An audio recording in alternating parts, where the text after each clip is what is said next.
Valsad breaking વાપીના કરવડમાં ભંગારના ગોડાઉનોમાં લાગી ભયંકર આગ।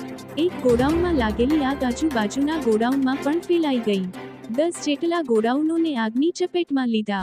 ફાયર વિભાગની 10ની વધુ ટીમોએ માહિતી મળતા ઘટનાના સ્થળે આવી પહોંચી આગ પર કાબૂ મેળવ્યો હતો।